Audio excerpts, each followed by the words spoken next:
신혼여행은 파리. 이 세계적인 상식이 지금 소리내어 무너지고 있습니다. 유럽의 낭만을 버리고 전 세계의 연인들이 앞다투어 향하는 동양의 한 나라. 왜 지금 대한민국인가? 인천국제공항의 입국 게이트가 열리는 순간 그들을 기다리고 있었던 것은 단순한 관광이 아니었습니다. 이것은 인생관마저 바꿔버릴 정도의 충격적인 마법이었습니다. 한국일 중독의 나라 아니냐고 코웃음 치던 한 프랑스인 남성이 귀국할 때쯤에는 눈물을 흘리며 돌아가고 싶지 않다고 애원하는 사태까지, 단 한 쌍의 부부 인터뷰가 전 세계의 항공권을 매진시킬 정도의 사회 현상을 일으킨 거짓말 같은 진짜 이야기. 한국인들은 너무나 당연해서 미처 깨닫지 못했던 세계를 사로잡은 대한민국의 정체는 과연 무엇일까? 그 경악스러운 전모를 지금부터 파헤쳐 보겠습니다. 프랑스인 신혼부부가 한국으로, 인천공항은 연일 대혼잡. 전 세계가 한국으로 몰려드는 충격적인 이유. 전 세계가 뒤집어질 듯한 소동이 벌어지고 있습니다. 요즘 누가 하와이 가나요? 신혼여행은 당연히 한국이죠. 인천공항에는 매일 수십만 명이 입국하며 전 세계 사람들이 한국으로 몰려들고 있습니다. 포상 휴가나 단체 여행을 넘어 신혼여행지로서도 급부상하고 있는 대한민국. 전 세계인이 가장 가고 싶은 나라, 상위권에 오른 이 현실이 믿어지시나요? 한국은 단순한 유행을 넘어 거대한 현상이 되고 있습니다. 그런 흐름 속에서 한 프랑스인 남편은 한국에 푹 빠진 아내에게 이끌려 한국을 방문했습니다. 낭만이라면 프랑스라고 믿었던 그는 한국에 도착한 그 순간 아내의 한국 사랑을 바로 납득하고 말았습니다. 그들의 한국 인터뷰가 우연히 전 세계로 퍼져나가면서 수많은 신혼부부들이 한국으로의 신혼여행을 선택하고 있습니다. 대체 한국의 어떤 점이 이토록 많은 외국인을 끌어들이는 것일까요? 지금부터 그 놀라운 이야기를 시작하겠습니다. 그 전에 잠시 채널 구독과 좋아요는 더 좋은 영상을 만드는 큰 힘이 됩니다. 더불어 이 이야기를 어디서 보고 계신지 댓글로 알려주세요. 어디에 계시든 함께 해주셔서 감사합니다. 당신 드디어 끝났어. 앙투안이 청첩장 봉투를 마지막으로 붙이고는 환하게 웃었습니다. 저는 그 옆에서 하객 명단을 내려놓으며 한숨을 쉬었습니다. 결혼 준비가 이렇게 복잡할 줄은 몰랐어.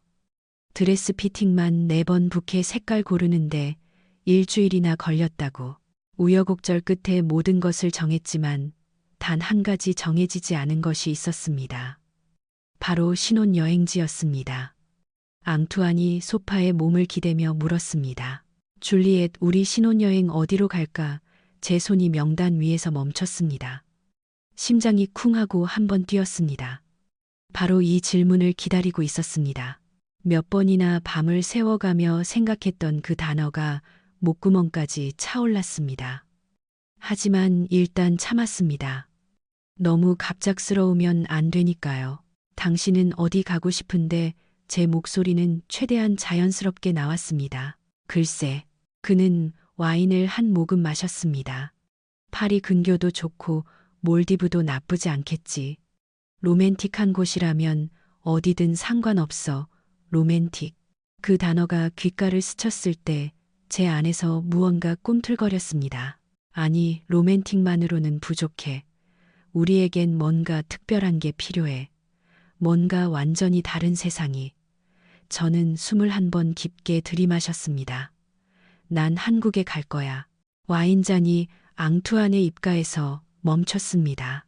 그의 눈동자가 천천히 저를 향했습니다. 미간이 살짝 찌푸려지고 입술이 희미하게 벌어졌습니다. 한국, 그 목소리에는 믿을 수 없다는 뉘앙스가 가득했습니다. 제 손가락이 무릎 위에서 꼼지락거렸습니다. 괜찮아. 예상했던 반응이야. 저는 고개를 끄덕이며 더 또렷하게 말했습니다. 응, 한국. 그가 와인잔을 테이블에 내려놓았습니다. 유리가 나무 표면에 닿는 소리가 생각보다 크게 울렸습니다. 그는 몸을 앞으로 기울여 제 얼굴을 들여다보았습니다. 거길 왜냐니 저는 벌떡 일어났습니다. 한국이잖아. 앙투안의 눈썹이 위로 치켜 올라갔습니다. 잠깐, 그는 두 손을 들었습니다. 우리 파리에는 에펠탑이 있잖아. 로맨스는 여기에 넘쳐 흐른다고. 한국은 케이팝이랑 드라마 그리고 일 중독의 나라 아니었어. 제 입이 떡 벌어졌습니다. 케이팝 일 중독이라고. 저는 고개를 저으며 스마트폰을 꺼내 들었습니다. 손가락이 화면 위를 빠르게 스쳐 지나갔습니다. 찾았다. 바로 이 기사. 이것 봐. 화면을 그의 눈앞에 들이밀었습니다. 세계 관광지 검색 1위 대한민국. 문화 음식 취향까지 전부 최고래. 앙투안이 눈을 가늘게 뜨고 화면을 들여다 보았습니다. 그의 입술이 희미하게 움직였습니다.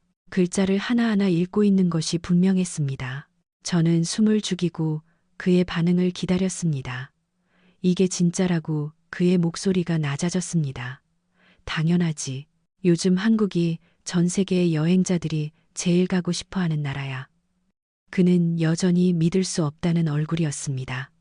고개를 천천히 저으며 제 눈을 똑바로 쳐다보았습니다. 줄리엣, 한국이 그렇게 좋으면 혼자 다녀와. 난 집에서 수프나 끓여 먹고 있을게. 당신은 그거 끓일 줄도 모르잖아. 제가 웃음을 터뜨렸습니다. 앙투안도 작게 웃었습니다. 하지만 그의 눈빛은 여전히 회의적이었습니다. 저는 웃음을 거두고 그의 손을 살며시 잡았습니다. 이건 내 꿈이야. 당신이랑 같이 가고 싶어. 그 순간 공기가 잠잠해졌습니다. 앙투안의 얼굴이 부드러워졌습니다. 그는 잠시 제 눈을 바라보다가 한숨을 쉬었습니다. 네가 진심이구나. 응. 근데 정징, 그건 뭐야?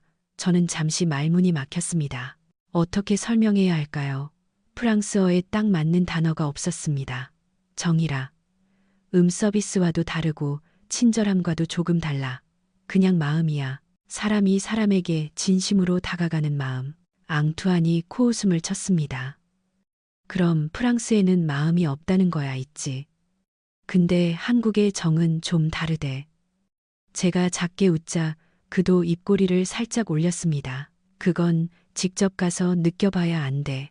그는 팔짱을 끼고 천장을 올려다 보았습니다. 손가락으로 턱을 톡톡 두드리더니 긴 한숨을 내쉬었습니다. 프랑스인이 한국으로 신혼여행을 가다니.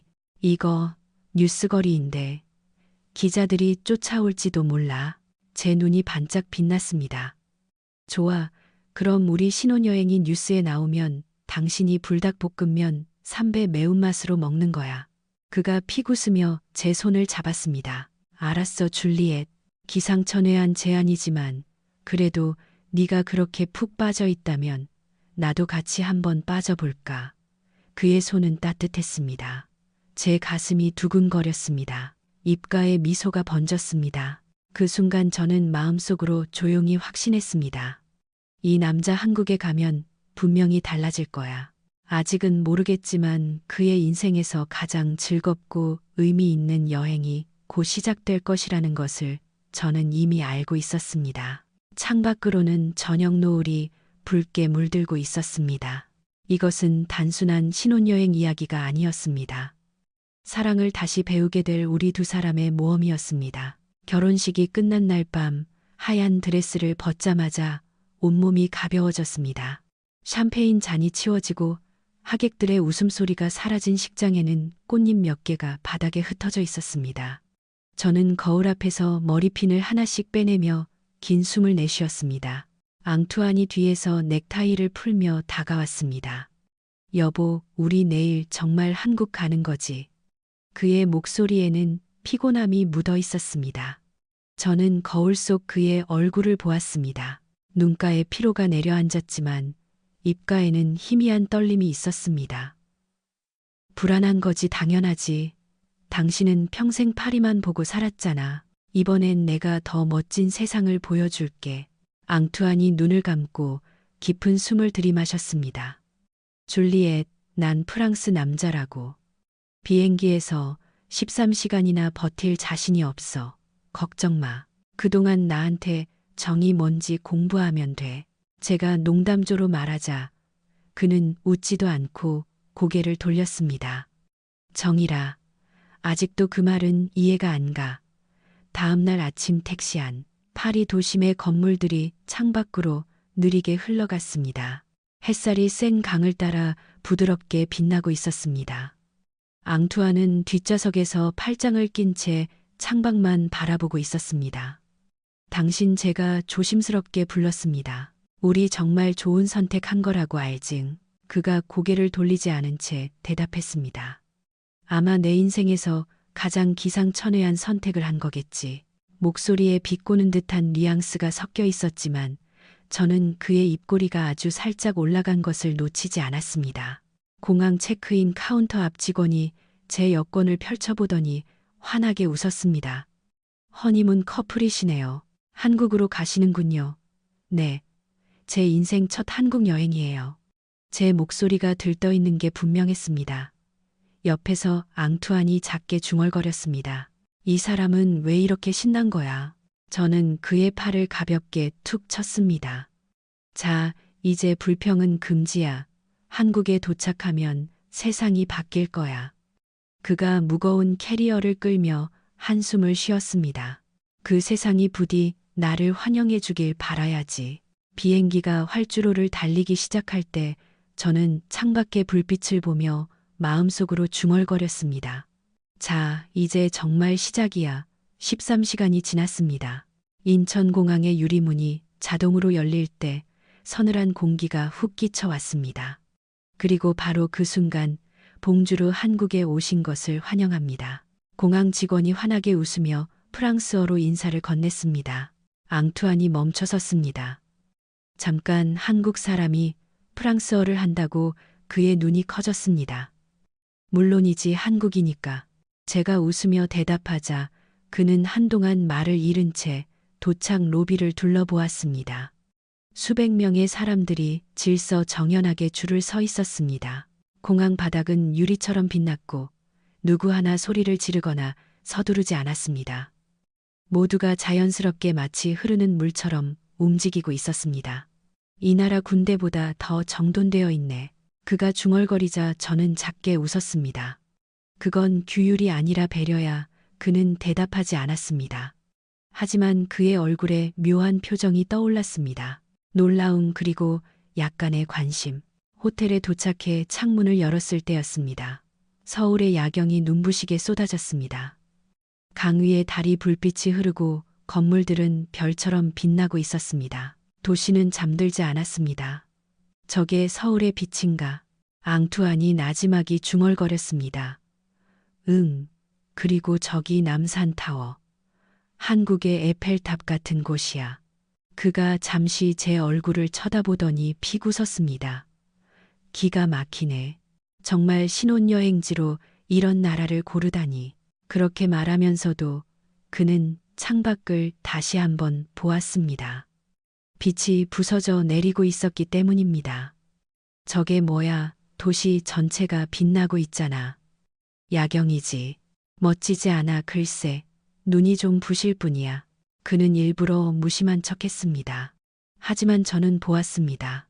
그의 시선이 창밖에서 좀처럼 떨어지지 않는 것을. 입으로는 투덜거리고 있었지만 그 표정에는 묘한 긴장감이 서려 있었습니다. 마치 자신의 자존심을 스스로 달래는 사람처럼. 당신 피곤하지 피곤해. 낯선 나라니까. 그가 덤덤하게 대답했습니다. 그날 밤 앙투아는 오랫동안 아무 말 없이 앉아 있었습니다. 창밖을 바라보는 그의 뒷모습이 평소보다 작아 보였습니다. 무언가 마음속에서 서서히 움직이고 있었지만 아직 그도 저도 그것이 무엇인지는 알지 못했습니다. 다만 그가 창밖을 오래도록 바라보았다는 것만은 기억합니다. 그것은 이 여행의 시작을 알리는 묘한 침묵이었습니다. 아침에 눈을 떴을 때 창밖은 이미 환했습니다. 하늘은 옅은 회색이었고 멀리서 차 소리가 나지막이 깔리고 있었습니다. 호텔 커튼 틈으로 들어온 햇살이 하얗게 방을 채웠습니다. 앙투안 일어나 제가 이불을 확 걷어차자 그가 앓는 소리를 내며 몸을 뒤척였습니다. 오늘이 무슨 날이라고? 첫날. 한국에서 보내는 첫날. 저는 그의 팔을 잡아당겼습니다. 이봐, 신혼여행이 이렇게 피곤한 거였어. 신혼여행이 아니라 모험이지. 그가 한숨을 쉬며 억지로 몸을 일으켰습니다. 호텔 로비를 나서자 서울의 공기가 훅 끼쳐왔습니다. 깨끗하고 정돈된 도로, 가로수들이 질서정연하게 늘어서 있고 사람들이 바쁘게 움직이는데도 신기하게 조용했습니다. 누구 하나 소리를 지르거나 서두르지 않았습니다. 이게 아침 출근 풍경이라고 앙투안이 놀란 얼굴로 주위를 둘러보았습니다. 다들 질서정연하게 움직이잖아. 파리였으면 지금쯤 경적 소리로 전쟁이 났을 텐데. 그는 중얼거리며 신호등을 바라보았습니다. 근데 아무도 서둘러 걷지 않네. 다들 여유가 있어. 이게 한국의 리듬이래. 저는 프린트한 일정표를 꺼내들었습니다. 자, 첫 번째 코스. 광화문 광장과 근대 건축물들. 한국 드라마에 꼭 나오는 곳이야. 주인공들이 여기서 사랑을 깨닫고 인생이 바뀌지. 앙투안의 눈이 가늘어졌습니다. 그래서 우리가 여길 왜 온 건데 당연히 그 장면을 따라하려고 거대한 광장과 현대적인 빌딩들이 눈앞에 펼쳐졌습니다. 햇살이 건물 벽에 반사되어 눈부셨습니다. 사람들은 마치 미래를 구경하듯 천천히 걸어가고 있었습니다. 저는 팔을 벌리고 외쳤습니다. 이게 바로 그 장면이야. 세상에서 제일 멋진 장면. 앙투안이 저를 쳐다보다가 결국 웃음을 터뜨렸습니다. 너 완전히 제정신이 아니구나. 응, 한국 와서 이상해졌어. 그때 뒤에서 누군가 조용히 다가와 말했습니다. 사진 찍어드릴까요? 젊은 한국 남성이었습니다. 우리는 동시에 돌아보았습니다. 그는 환하게 웃으며 손짓했습니다. 배경이 예뻐서요. 추억 남기세요. 저는 놀라며 카메라를 건넸습니다. 그가 몇 걸음 뒤로 물러나 각도를 잡고 여러 장을 정성스럽게 찍어주었습니다. 셔터 소리가 경쾌하게 울렸습니다. 한국은 처음이세요. 결혼 축하드립니다. 그 말에 앙투안이 조금 어색하게 대답했습니다. 감사합니다. 발음은 서툴렀지만 그의 미소는 오랜만에 진심이었습니다. 그 남성이 떠나자 앙투안이 제게 속삭였습니다. 저 사람 우리를 아는 것도 아닌데 왜 저렇게 친절한 거지. 그게 정이야. 또 그 말이군. 그날 오후 근처 카페에 들렀습니다. 창밖으로는 사람들이 오가고 안에는 커피 향이 가득했습니다. 줄을 서자 점원이 환하게 웃으며 인사했습니다. 어서 오세요. 두 분 여행 오셨어요. 네, 신혼여행이에요. 저는 반지를 살짝 보여주었습니다. 점원의 눈이 동그래졌습니다. 와, 축하드려요. 그녀가 계산대 아래에서 작은 쿠폰을 꺼내 들었습니다. 오늘 커플 이벤트 날이에요. 이 쿠폰으로 케이크가 반값입니다. 정말요. 감사합니다. 그녀가 미소 지으며 덧붙였습니다. 한국에서는 신혼부부를 보면 꼭 행복을 빌어주거든요. 행복하세요. 커피를 받아 자리에 앉자 앙투안이 나지막이 중얼거렸습니다. 이건 또 뭐야. 마케팅인가? 아니라니까. 정이야. 또 그 말이네. 정말 있는 거냐고 그게. 저는 커피를 한 모금 마시며 대답했습니다. 있지. 근데 그건 보는 게 아니라 느끼는 거래. 그는 대답이 없었습니다. 그저 창밖을 바라볼 뿐이었습니다. 해질녘 우리는 명동 거리를 걸었습니다. 네온 사인이 하나둘 켜지기 시작하고 거리에는 사람들로 넘쳐났습니다. 한복을 입은 관광객들, 길거리 음식 냄새, 어디선가 들려오는 케이팝 음악. 앙투안이 멈춰 섰습니다. 이거 영화 세트장 같아. 현실이야 당신. 근데 어떻게 이렇게 깨끗하지? 쓰레기 하나 없잖아. 그가 땅을 내려다보며 고개를 갸웃거렸습니다. 사람들이 치우나 보지. 모두가. 응, 모두가. 그 순간 앙투안의 얼굴에 묘한 표정이 스쳐 지나갔습니다. 이해할 수 없다는 듯한, 그러나 동시에 감탄하는 듯한 그런 표정이었습니다. 한국에서의 첫날 그는 아직 웃음보다 피곤함이 더 많았지만 그 표정 속에는 분명 무언가 미묘한 감정이 싹트기 시작하고 있었습니다. 이튿날 아침이 밝았습니다. 창밖으로는 서울의 아침 풍경이 펼쳐져 있었습니다. 빌딩들 사이로 햇살이 쏟아지고 거리에는 출근하는 사람들이 하나둘 모습을 드러냈습니다. 앙투안 일어나 제가 이불을 흔들자 그가 앓는 소리를 냈습니다. 오늘은 한국 요리 도전의 날이야. 이틀째부터 실험이라니 모험이라며. 실험이 아니고. 그가 머리를 극적이며 한숨을 쉬었습니다. 오늘 왠지 추억이 아주 슬퍼질 것 같은데. 호텔 근처 골목으로 들어서자 풍경이 달라졌습니다. 좁은 길 양옆으로 작은 식당들이 빼곡하게 늘어서 있었습니다. 유리문마다 한글로 쓰인 메뉴가 붙어 있었고 어디선가 밥 짓는 냄새가 풍겨왔습니다. 백반집이라고 쓰인 작은 식당 앞에서 저는 멈춰섰습니다. 여기야 여기. 앙투안이 유리문 너머로 안을 들여다보았습니다. 안에서는 국자가 냄비에 부딪히는 소리가 경쾌하게 들려왔습니다. 문을 열자 따뜻한 공기가 훅 끼쳐왔습니다. 어서 오세요. 앞치마를 두른 아주머니가 환하게 웃으며 우리를 맞았습니다. 외국 분들이네. 뭐 드실래요? 부대찌개 매운맛으로 주세요. 제가 말하는 순간 앙투안의 표정이 굳었습니다. 그 부대찌개 내가 농담으로 말했던 그거응. 드디어 실물 영접이야. 줄리엣 그땐 그냥 농담이었어. 지금은 현실이라고. 그가 머리를 감싸 쥐었습니다. 이 여행 점점 위험해지고 있어. 잠시 후 아주머니가 쟁반을 들고 왔습니다. 상위에 하나씩 놓이는 반찬들, 김치나물, 계란말이, 조림, 끝도 없이 나왔습니다. 각각의 그릇이 작은 예술 작품처럼 정갈했습니다. 잠깐만, 우리 둘인데 이만큼이나 이거 뷔페야. 앙투안의 눈이 커졌습니다. 응, 기본 반찬이래. 기본이 이 정도면. 그가 말을 멈췄습니다.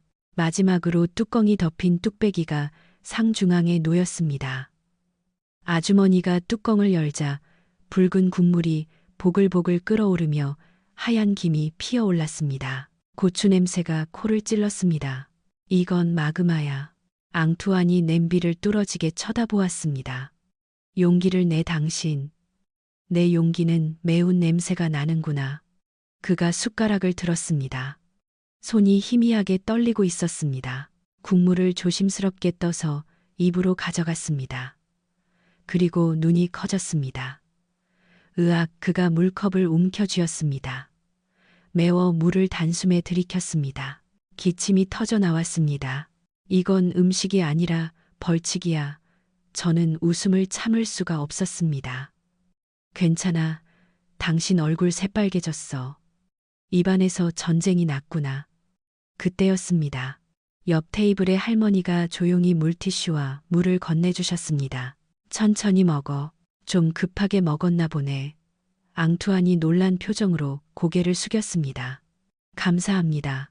발음은 서툴렀지만 그 말은 진심이었습니다. 할머니가 자애롭게 웃었습니다. 한국 매운 음식은 처음이 제일 힘들어. 그러다 보면 나중엔 그리워지지. 그리워지기 전에 살아남아야겠네요. 그의 대답에 식당 안이 웃음바다가 되었습니다. 앙투안도 어색하게 웃었습니다. 하지만 그 웃음 속에는 무언가 다른 것이 섞여 있었습니다. 당혹감 그리고 약간의 감동. 식사를 마치고 계산대로 가자 아주머니가 말했습니다. 신혼여행 왔죠? 네. 어떻게 아셨어요? 보면 알지. 서로 챙겨주는 게 예쁘네. 앙투안이 멋쩍게 웃었습니다. 오늘 사랑보다 매운 걸 배웠습니다. 아주머니가 손뼉을 치며 웃었습니다. 한국에 온 걸 환영해요. 또 와요. 식당을 나서자 골목 공기가 시원했습니다. 앙투안이 입술을 불며 중얼거렸습니다. 이건 단순한 점심이 아니었어. 그럼 뭐였는데? 전투였지. 근데 이긴 건 부대찌개였어. 저는 웃으며 그의 팔짱을 꼈습니다. 그래도 살아남았잖아. 응. 그가 고개를 끄덕였습니다. 그리고 신기하게 기분은 나쁘지 않아. 이상하게 또 먹고 싶네. 그게 혀끝으로 느끼는 정이야. 또 그 말이군. 응. 이번엔 혀로 배운 거지. 그는 대답이 없었습니다. 하지만 그의 눈빛이 어제보다 훨씬 부드러워진 것이 보였습니다. 매운 기운이 입안에 남아 있었지만 그것은 더 이상 불쾌한 것이 아니었습니다. 따뜻한 여운 같았습니다. 한국에서의 둘째 날 앙투아는 부대찌개와의 전투에서 졌지만 무언가 다른 것을 얻은 듯 했습니다. 셋째 날 오후 서울의 하늘은 옅은 회색이었습니다. 호텔 창문을 열자 시원한 바람이 들어왔습니다. 저는 가방에서 야구 모자 2개를 꺼내 들었습니다. 오늘은 야구장이야. 앙투안이 소파에서 고개를 들었습니다. 야구 그건 미국 거 아니야. 당신은 모르는 소리. 한국 야구는 완전히 달라. 뭐가 다른데 공이 네모나기라도 해. 아니.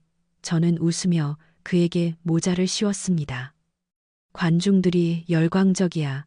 그의 눈썹이 위로 올라갔습니다. 그 말 왠지 오늘 위험한 예감이 드는데 야구장 입구에 도착했을 때 저는 숨이 패섰습니다. 사람들이 파도처럼 밀려들고 있었습니다. 유니폼을 입은 팬들, 응원 막대를 든 아이들, 닭꼬치 상자를 들고 가는 커플들, 모두가 같은 방향으로 움직이고 있었습니다.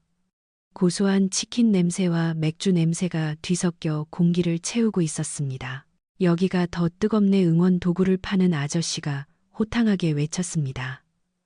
당신 저것 봐. 다들 노래를 부르고 있어. 입구를 지나자마자 들려온 것은 함성이었습니다. 북소리, 트럼펫 소리, 그리고 수만 명이 한 목소리로 부르는 응원가. 근데 이건 야구가 아니라 콘서트 같은데. 앙투안의 말은 틀리지 않았습니다. 관중석 전체가 하나의 거대한 합창단 같았으니까요. 사람들이 일제히 몸을 흔들며 노래를 불렀고 응원단장이 마이크를 들고 앞에서 지휘를 하고 있었습니다.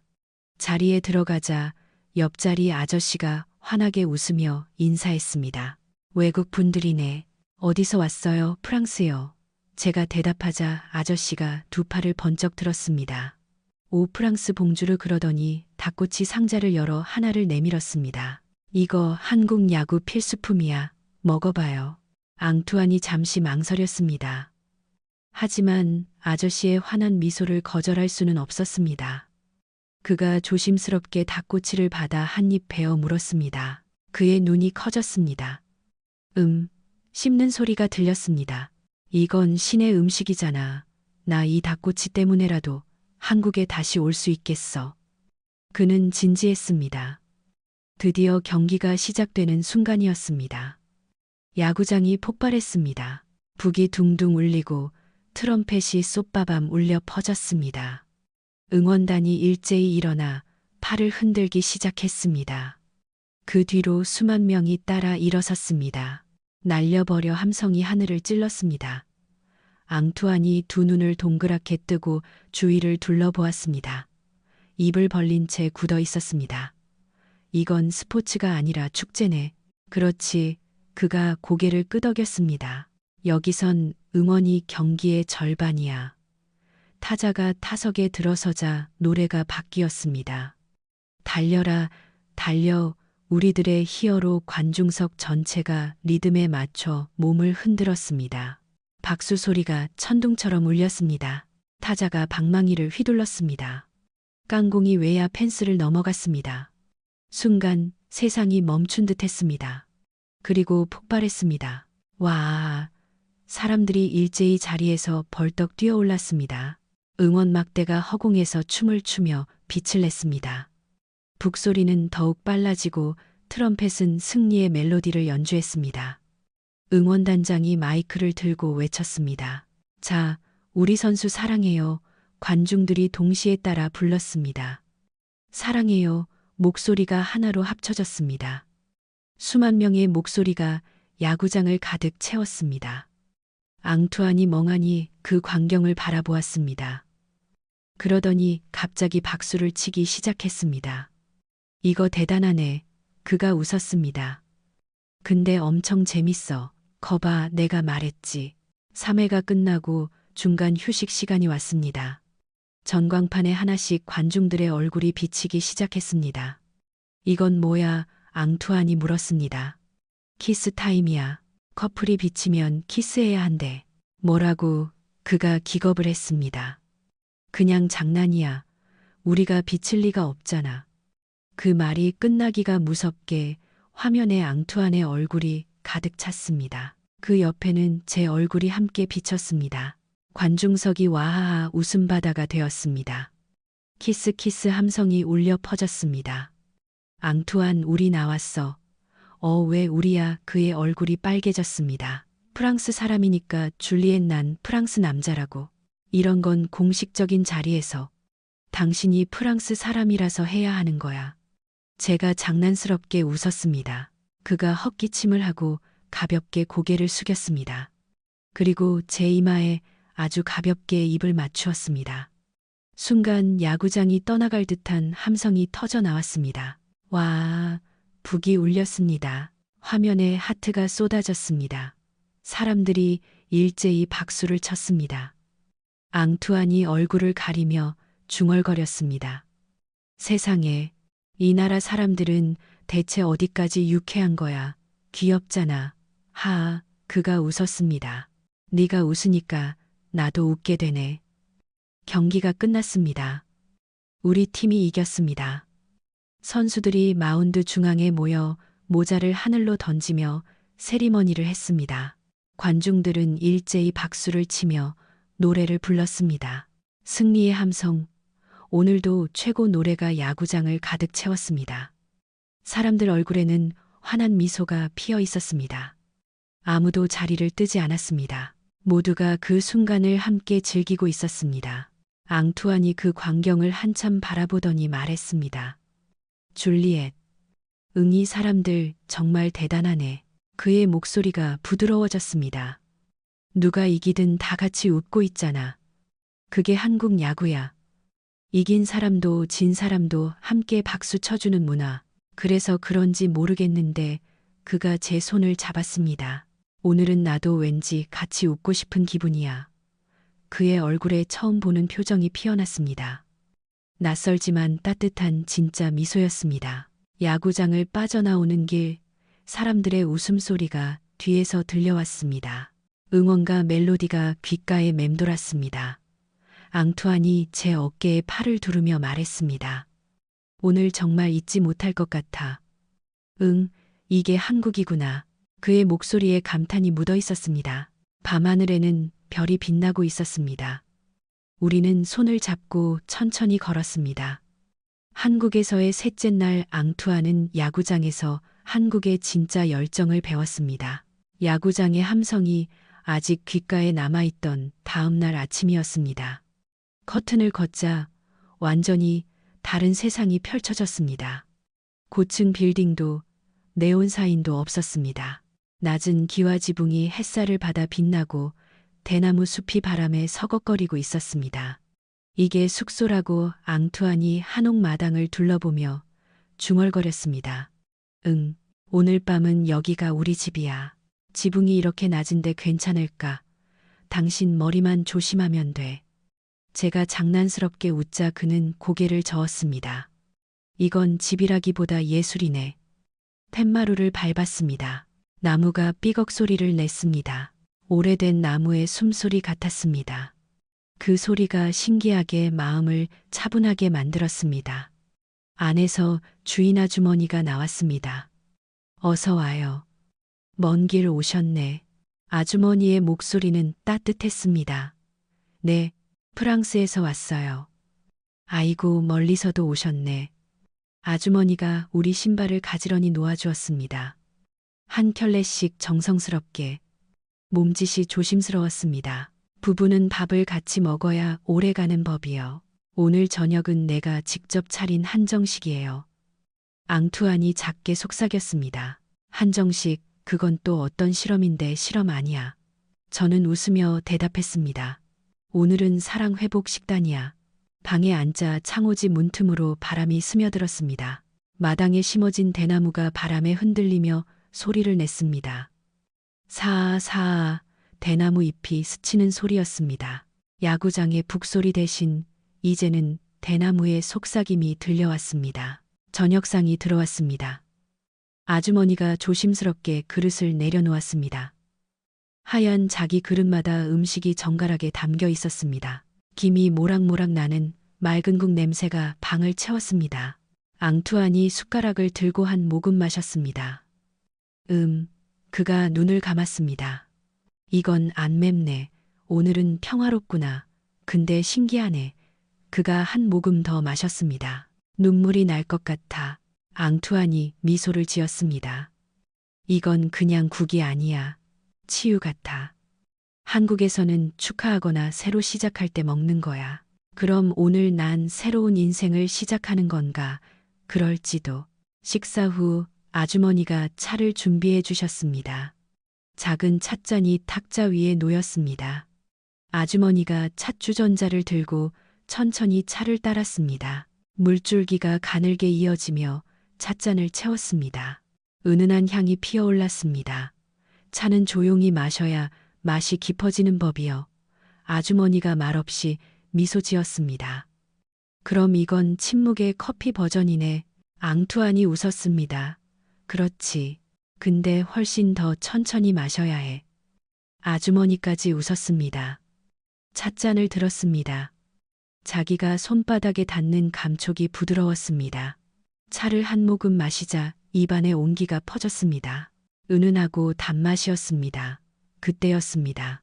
차를 내려놓다가 손끝이 앙투안의 손에 스쳤습니다. 순간 움직임이 멈췄습니다. 그의 손이 따뜻했습니다.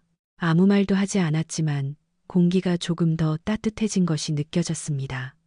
그의 손이 이전보다 더 오래 그 자리에 머물렀습니다. 아주머니가 조용히 일어섰습니다. 편히 쉬세요. 아주머니의 발소리가 마루를 타고 멀어졌습니다. 방에는 우리 둘만 남았습니다. 창밖으로는 저녁 노을이 기와 지붕을 붉게 물들이고 있었습니다. 줄리엣 앙투안이 조용히 불렀습니다. 신기하네. 뭐가 이 나라에서는 아무것도 안 해도 마음이 편안해져. 그가 창밖을 바라보았습니다. 어제는 다 같이 웃어서 좋았고 오늘은 조용해서 좋네. 그게 한국의 리듬인가 봐. 그럼 당신 덕분에 오늘 내 리듬도 바뀌었어. 밤이 깊었습니다. 우리는 샘마루에 나와 앉았습니다. 서울의 불빛이 멀리서 희미하게 빛나고 있었습니다. 달빛이 기와 위를 부드럽게 스치고 바람에 풍경이 살짝 흔들렸습니다. 딸랑 방울 소리가 났습니다. 앙투안이 무릎을 끌어안고 밤하늘을 올려다보았습니다. 별이 빛나고 있었습니다. 여기선 별이 잘 보이네. 그가 긴 숨을 내쉬었습니다. 여보, 여긴 그냥 곁에 있어주는 힘이 있어. 그의 목소리가 나지막했습니다. 무언가를 해야 한다는 부담도 없고 말을 해야 한다는 강박도 없어. 그냥 이렇게 앉아 있는 것만으로도 충분한 기분이 들어 저는 그의 어깨에 머리를 기댔습니다. 그게 정이고 쉼의 마음이야. 그가 고개를 끄덕였습니다. 바람이 불었습니다. 대나무 잎이 다시 속삭였습니다. 사아 그 소리가 자장가처럼 들렸습니다. 우리는 그렇게 한참을 앉아 있었습니다. 말없이 손을 잡은 채. 마당의 대나무가 바람에 흔들리고 풍경이 이따금 소리를 냈습니다.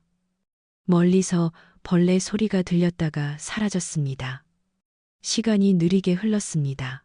그날 밤 앙투안의 얼굴은 어제보다 훨씬 평온해 보였습니다. 야구장의 함성이 사라진 자리에는 고요한 평화가 스며들어 있었습니다. 한옥의 밤은 그렇게 깊어갔습니다. 조용하지만 따뜻하게 과묵하지만 풍요롭게. 그리고 우리 두 사람의 마음속에는 한국의 마음이 천천히 부드럽게 자리 잡고 있었습니다.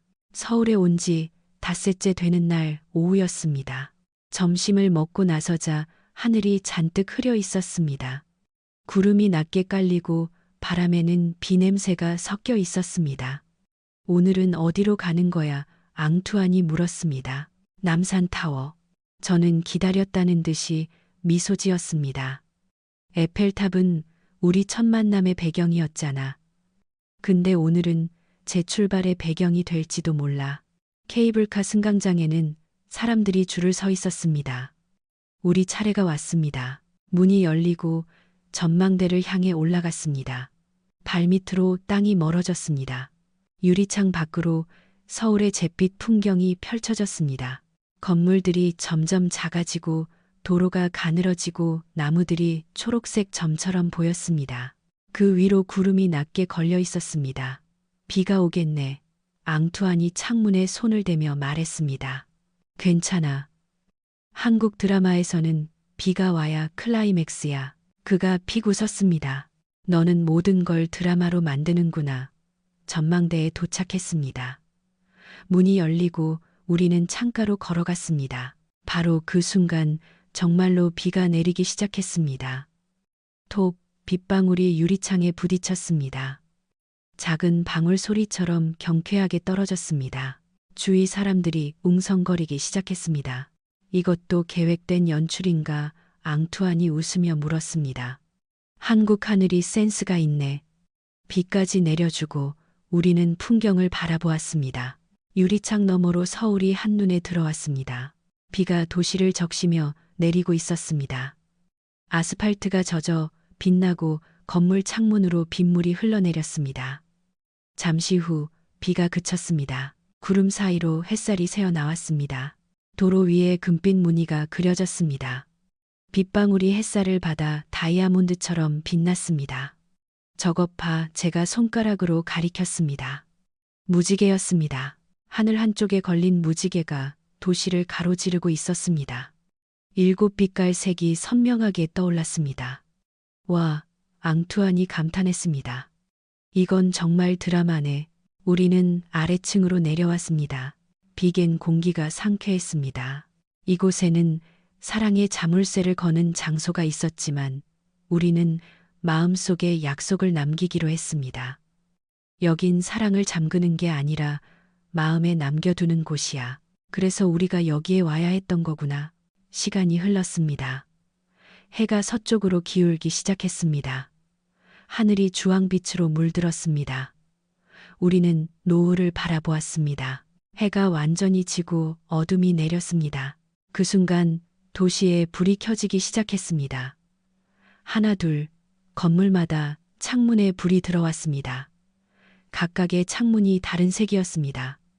노란빛, 하얀빛, 따뜻한 주황빛. 앙투안이 조용히 속삭였습니다. 줄리엣, 저 불빛들을 봐. 저건 사람들의 삶이네. 응, 저마다 다른 집에서 다른 이야기를 살고 있는 불빛들. 누군가는 저기서 저녁을 먹고 있겠지. 누군가는 아이를 재우고 있을 거고. 그가 한참을 바라보았습니다. 각자 꿈이 있겠지. 각자 사랑하는 사람이 있을 거야. 한강이 어둠 속에서 빛나고 있었습니다.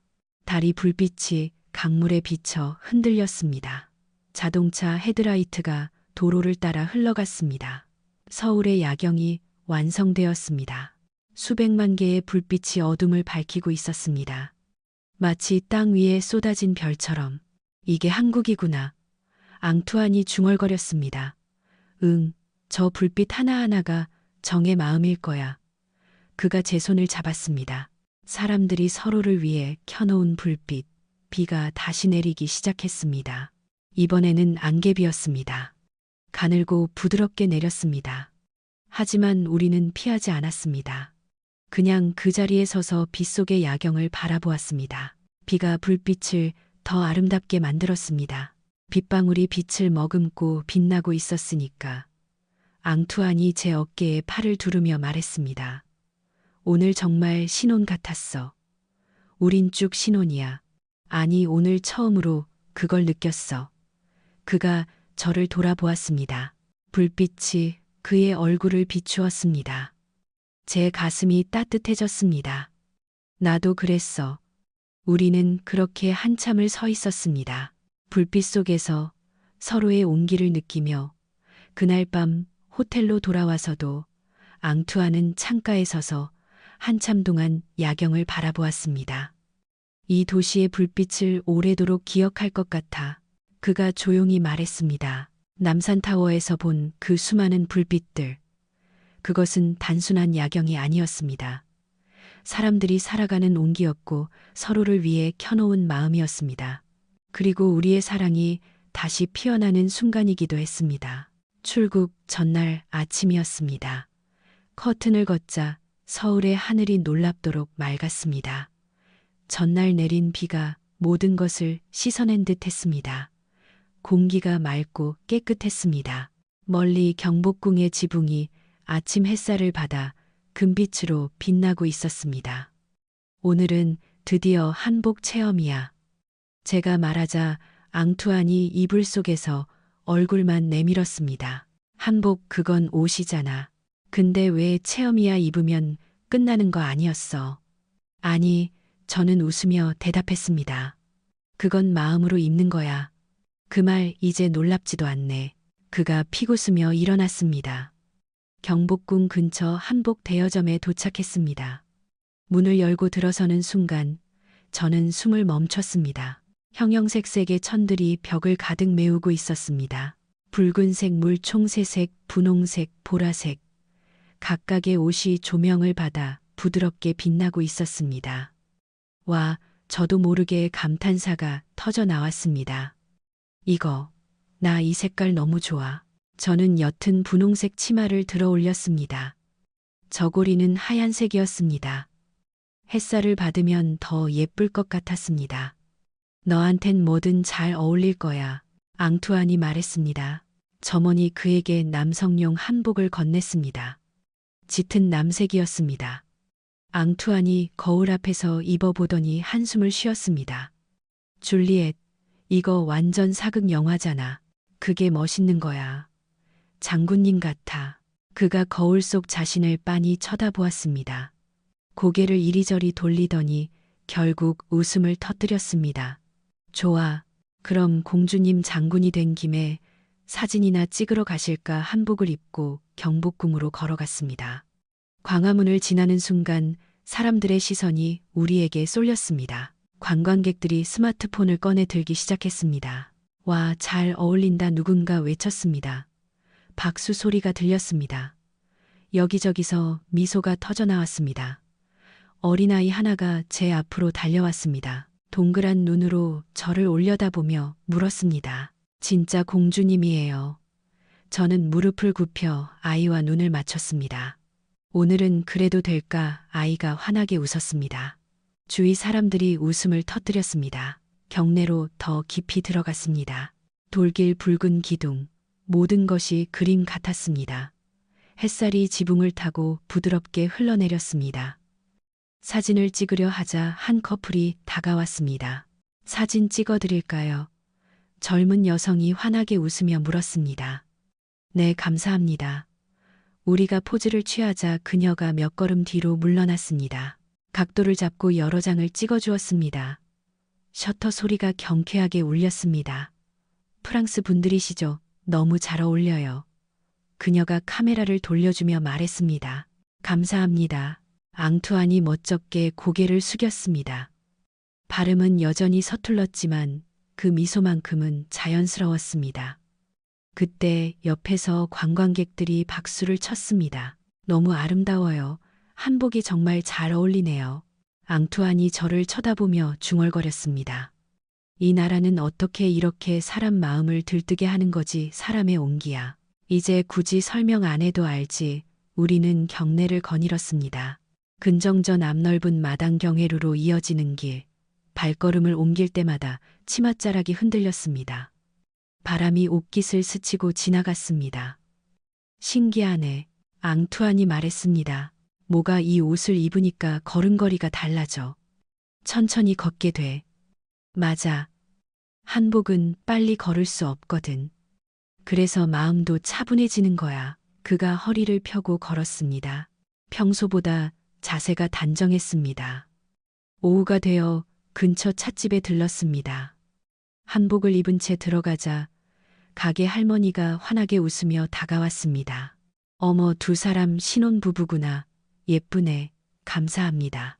우리 때도 이렇게 입고 시집 갔지. 할머니가 조심스럽게 찻잔을 내려놓으며 말했습니다. 요즘 젊은이들은 편한 옷만 입지만 이 옷은 마음을 다 잡아주거든. 앙투안이 귀를 기울였습니다. 허리를 펴면 마음도 같이 펴지는 법이야. 할머니의 목소리가 나긋나긋했습니다. 앙투안이 고개를 끄덕였습니다. 맞는 말씀이세요. 이 옷을 입으니 신기하게 마음이 단정해지네요. 할머니가 미소 지었습니다. 그게 바로 한복의 힘이지요. 차를 마시며 창밖을 바라보았습니다. 담장 너머로 나무들이 흔들리고 있었습니다. 햇살이 찬물 표면에서 빛났습니다. 시간이 느리게 흘렀습니다. 이 순간이 좋네. 앙투안이 중얼거렸습니다. 응, 아무것도 안 해도 충분해. 찻집을 나와 다시 햇살 속을 걸었습니다. 돌길을 천천히 걸었습니다. 한복이 바람에 서걱거리고 소매자락이 흩날렸습니다. 앙투안이 제 손을 잡았습니다. 줄리엣, 응, 오늘은 신기하게 내가 관광객이 아니라 이 나라의 주민이 된 것 같아. 그의 목소리가 진지했습니다. 그건 한복 때문이야. 아니, 그가 고개를 저었습니다. 너 때문이야. 네가 이 나라를 믿게 만들었잖아. 제 가슴이 따뜻해졌습니다. 고마워. 같이 와줘서. 그가 미소 지었습니다. 나도 고마워. 이 여행을 만들어줘서. 그 순간 저는 깨달았습니다. 우리가 이 여행을 통해 배운 것은 단순한 문화가 아니었습니다. 사람의 마음이 맞닿는 방식이었습니다. 서로를 존중하고 배려하고 온기를 나누는 방법. 그것이 바로 한국의 정의 마음이었습니다. 한복을 입고 걷는 우리 모습이 담장에 비쳤습니다. 두 개의 그림자가 나란히 움직였습니다. 출국 전날 우리는 한국의 옷을 입고 한국의 마음을 배웠습니다. 그날 밤 한복을 반납하고 우리는 한강으로 향했습니다. 택시 창밖으로 서울의 밤 풍경이 흘러갔습니다. 네온 사인이 빛나고 거리에는 여전히 사람들이 넘쳐났습니다. 도시는 잠들지 않았습니다. 여기가 그 유명한 한강이구나. 앙투안이 난간에 손을 얹고 물었습니다. 강물은 검은 비단처럼 흘렀습니다. 달이 불빛이 수면에 비쳐 흔들렸습니다. 멀리서 스카이라인이 빛나고 있었습니다. 응, 한국 사람들은 힘든 날 여기 와서 경치 보면서 맥주를 마신대. 그래서 우리도 치킨과 맥주인 거군. 정답, 저는 편의점 봉투를 들어 올렸습니다. 우리는 강변 벤치에 앉았습니다. 봉투를 열자 치킨과 맥주 냄새가 퍼져나갔습니다. 황금색 튀김옷이 불빛을 받아 빛났습니다. 앙투안이 하나를 집어들었습니다. 이거 야구장에서 먹었던 그거네. 응, 근데 여기서 먹으면 더 맛있대. 왜 강바람 때문에? 그가 픽 웃으며 한 입 베어 물었습니다. 멀리서 유람선이 움직이기 시작했습니다. 등불이 수면에 비쳐 몽환적인 분위기를 만들었습니다. 드라마에서 봤어. 제가 말했습니다. 주인공들이 여기서 사랑 고백을 하지. 앙투안이 고개를 저었습니다. 사람들 앞에서 고백이라니 프랑스에선 제정신이 아니라고 할 거야. 그럼 한국에선 열렬한 사랑이라는 거지. 열렬한 사랑이라. 그가 웃었습니다. 오늘은 어울리네. 우리는 그렇게 웃었습니다. 어색하지 않았습니다. 정말 오래된 친구처럼. 아니, 그보다 더 편안하게. 그냥 그 자리에 함께 있는 것이 좋았습니다. 치킨을 다 먹고 우리는 난간에 기댔습니다. 강물이 느리게 흘렀습니다. 바람이 머리카락을 흔들었습니다. 어디선가 음악이 들려왔습니다. 멀리서 열리는 행사의 소리였습니다. 앙투안이 천천히 속삭였습니다. 줄리엣, 응, 우린 프랑스에서 결혼식을 올렸지만 오늘이 진짜 결혼식 같은 기분이야. 그의 목소리가 나지막했습니다. 왜 그때는 주위가 너무 시끄러웠잖아. 하객들 음악 축하. 모든 게 너무 많았어. 그가 강을 바라보았습니다. 근데 지금은 세상에 우리 둘만 있는 것 같아. 제 가슴이 두근거렸습니다. 멀리 빛나는 스카이라인의 불빛이 마치 대답처럼 반짝였습니다. 앙투안이 제 손을 잡았습니다. 이 여행 내가 옳았어. 뭐가 한국은 단순한 나라가 아니었어. 그가 제 눈을 바라보았습니다. 여긴 사람 마음을 천천히 녹이는 나라야. 그게 다정함이야. 응. 이제 알겠어. 그가 고개를 끄덕였습니다. 매운 음식도, 친절함도, 웃음도 전부 그 안에 있었던 거야. 사람들이 서로를 향해 열어놓은 마음, 잠시 침묵이 흘렀습니다. 서울의 불빛이 강물에 녹아들었습니다. 다리의 조명, 건물의 창문, 가로등. 모든 빛이 강 위에서 하나로 섞였습니다. 우리는 서로의 어깨에 머리를 기댔습니다. 앙투안, 응, 우리 또 올까? 그가 웃었습니다. 좋아. 근데 그때는 부대찌개 말고 스키야키로 하자. 저는 작게 웃음을 터뜨렸습니다. 당신 이제 완전히 한국 사람 다 됐네. 하. 그가 저를 더 꽉 껴안았습니다. 그리고 오늘 이 밤은 내 인생에서 가장 한국적인 행복이야. 강물은 여전히 흘렀고 불빛은 여전히 빛나고 있었습니다. 우리는 아무 말 없이 강을 바라보았습니다. 강이 숨소리 그리고 서로의 온기. 서울의 불빛이 천천히 강 위로 쏟아져 내리며 우리를 감쌌습니다. 마치 도시 전체가 우리를 축복해 주는 것 같았습니다. 그때 저는 마음속으로 생각했습니다. 이건 단순한 신혼여행이 아니야. 사랑이 다시 피어나는 시간, 서로를 재발견하는 여행. 그것이 바로 한국이었습니다. 앙투안이 처음 한국에 왔을 때는 회의적이었습니다. 의심하고 불평하고 이해하지 못했습니다. 하지만 지금은 달랐습니다. 그의 눈빛이 부드러워지고 미소가 자연스러워지고 마음이 열렸습니다. 한국의 마음이 그를 변화시킨 것입니다. 부대찌개가 야구장의 함성이, 한옥의 고즈넉함이, 남산타워의 불빛이, 한복의 우아함이, 그 모든 것이 그의 마음을 천천히 녹였습니다. 줄리엣. 응. 그가 제 손을 꽉 잡았습니다.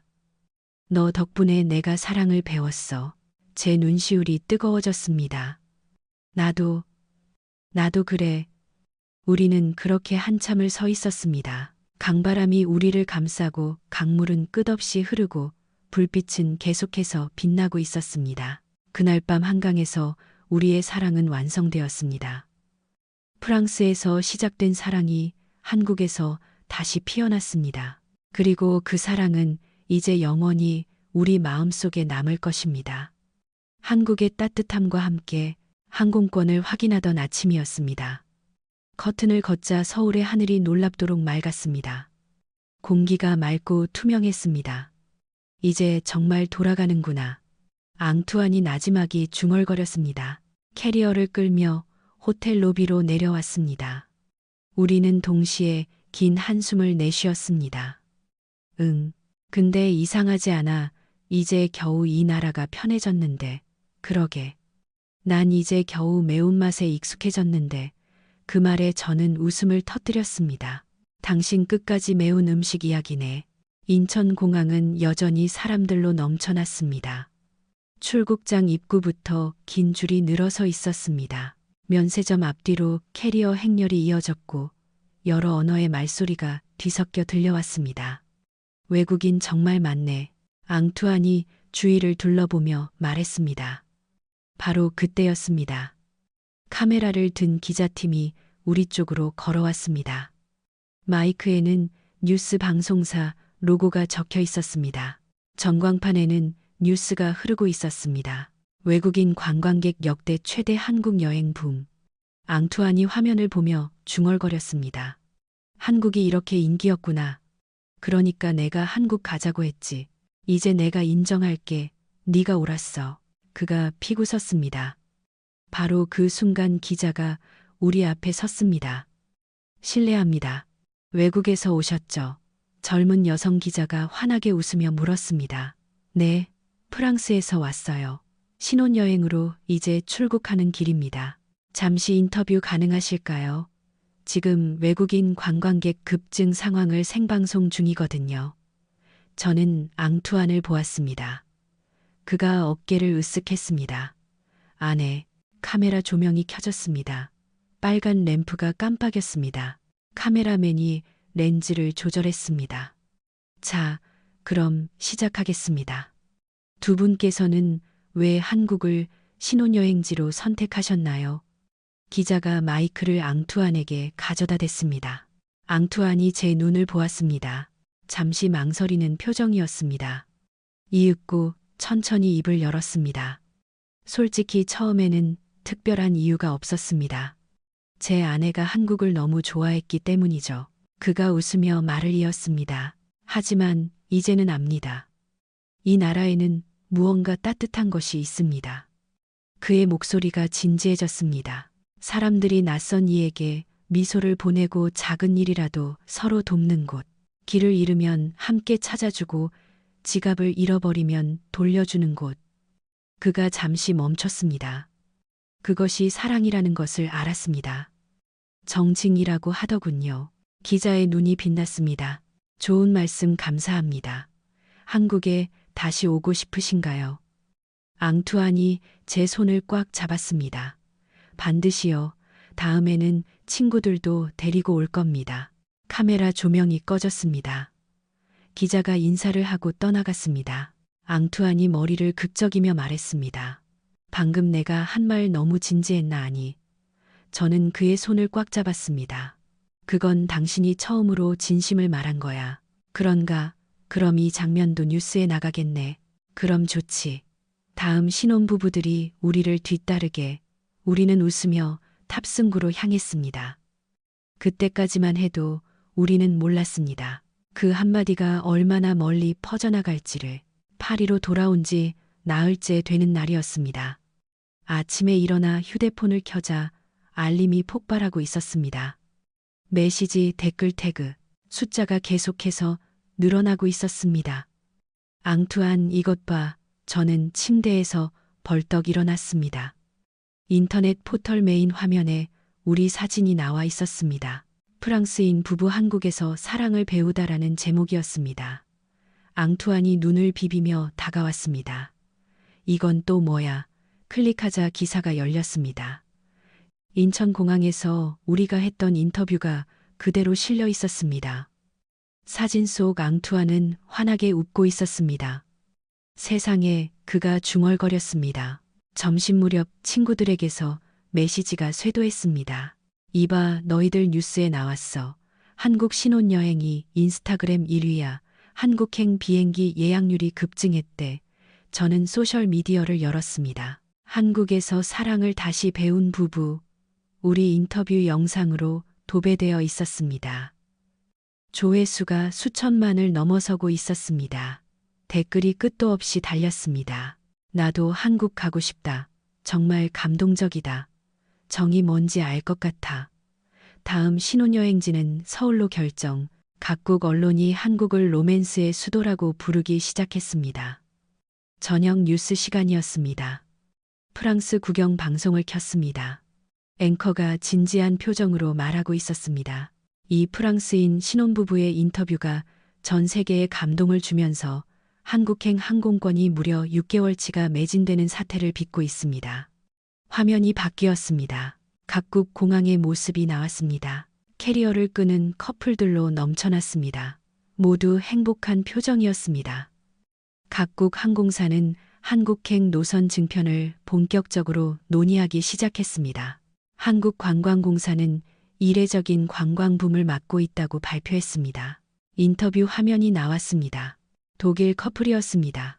프랑스인 부부 영상을 보고 감동받았습니다. 우리도 한국에서 정을 배우고 싶어요. 미국 커플도 나왔습니다. 한국이 사랑의 나라인 줄 처음 알았어요. 꼭 가보고 싶습니다. 앙투안이 화면을 멍하니 바라보았습니다. 줄리엣, 우린 그냥 신혼여행 다녀온 거잖아.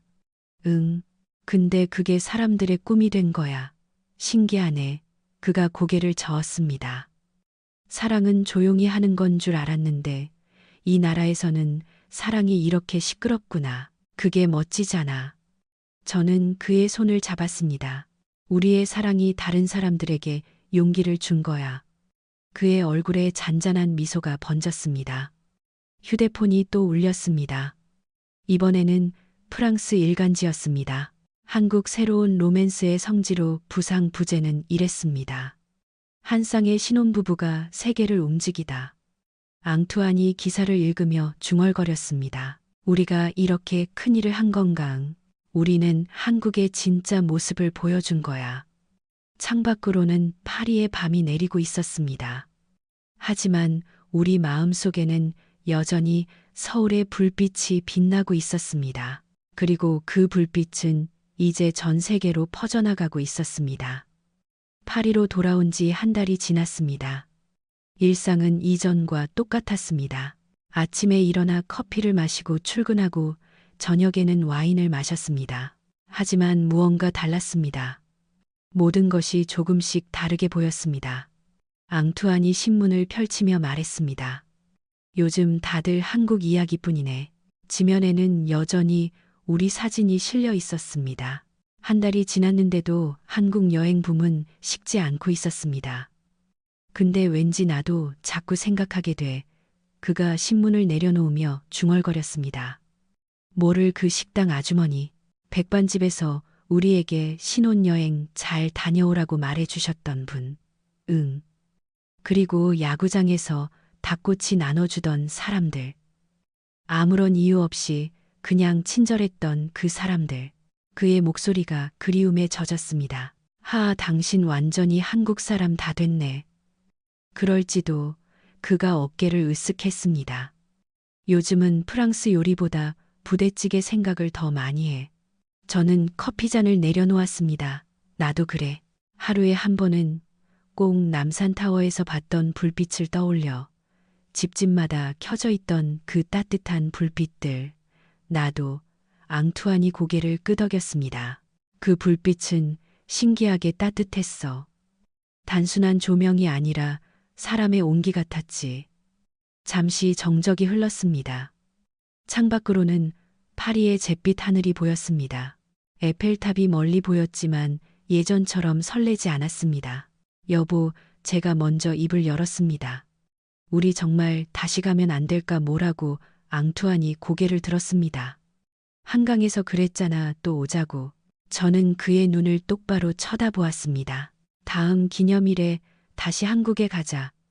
우리 사랑이 시작된 그 나라로. 그가 놀란 듯이 저를 보았습니다. 그러더니 이내 미소가 번졌습니다. 줄리엣, 넌 변함이 없네.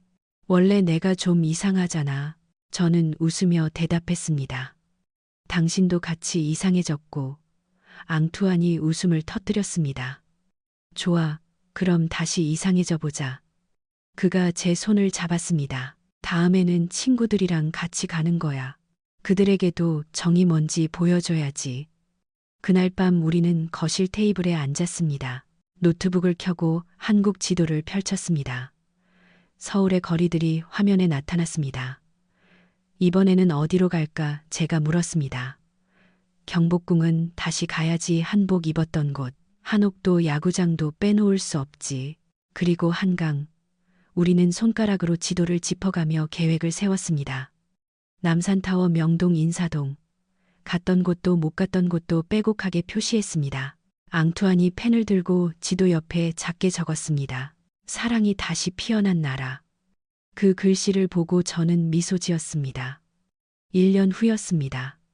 인천공항에 다시 내렸을 때 가슴이 두근거렸습니다. 자동문이 열리고 익숙한 공기가 훅 끼쳐왔습니다. 봉주르, 한국에 오신 것을 환영합니다. 공항 직원이 환하게 웃으며 인사했습니다. 앙투안이 저를 쳐다보며 웃었습니다. 돌아왔네, 집에. 응. 이제 여긴 제2의 고향 같아. 그리고 이번에는 친구 부부 두 쌍과 함께였습니다. 피에르와 소피, 그리고 마르크와 엠마. 앙투안, 내가 그렇게 극찬하던 나라가 여기구나. 피에르가 물었습니다. 응, 직접 보면 알게 될 거야. 사랑의 나라 한국. 우리는 다시 돌아왔습니다. 그리고 이제는 우리의 친구들도 이 따뜻한 정을 배우게 될 것입니다. 여기까지 앙투안과 줄리엣의 이야기 어떠셨나요? 낭만은 파리에만 있다고 생각했던 한 프랑스인 남편이 아내의 손에 이끌려 한국을 찾았다가 우리의 따뜻한 정에 흠뻑 빠져버린 이야기였습니다. 어쩌면 그들이 발견한 놀라움은 우리에게는 너무나 당연한 일상이었을지도 모릅니다. 낯선 이에게 건네는 다정한 친절, 어려울 때 돕는 마음, 함께 기뻐하고 응원하는 뜨거움. 그 마음들이 이제는 전 세계인의 가슴을 울리는 가장 큰 힘이 되고 있습니다. 오늘 이야기가 마음에 와닿으셨다면 채널 구독과 좋아요 부탁드립니다. 다음에도 더욱 놀랍고 감동적인 이야기로 찾아뵙겠습니다. 댓글로 여러분의 생각도 들려주세요. 지금까지 이야기 한 스푼이었습니다. 감사합니다.